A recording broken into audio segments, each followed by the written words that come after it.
maysa nga piloto. Agwan tayo, manipod ka ni Naira Segi.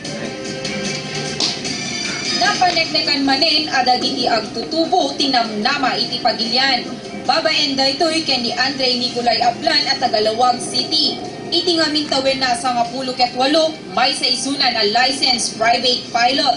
Since bata pa ako, gusto ko na maging piloto eh.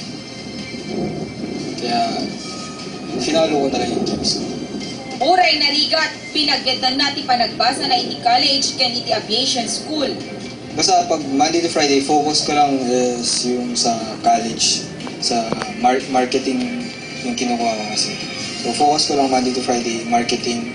Then Saturday, Sunday, focus ko flying. So may time limit for every Basa ken Andre, umabot ni 20 nga oras ang nagpatayag ti Cessna plane. Ngem makarit nga ladta ti nervyos, ag lalo kadagiti solo flight. Ngem bilib ken kuha na ti flight instructor na. Isu na ngamin ti kaubingan nga estudyante iti aviation. Maibilang pa isu na kas may sa kadagiti kaubingan a piloto iti Ilocos Norte. He's one of my best students I had. Iti agdama agtultuloy ti training ni Andre kas private pilot ken inton Mayo malpas na ti panagbasa na iti aviation school. Plano na met nga paspay ti kurso na management iti college tapno may tuloy na ti agbalin ang commercial Airbus pilot. Naira Segi, Balitang Ilocano.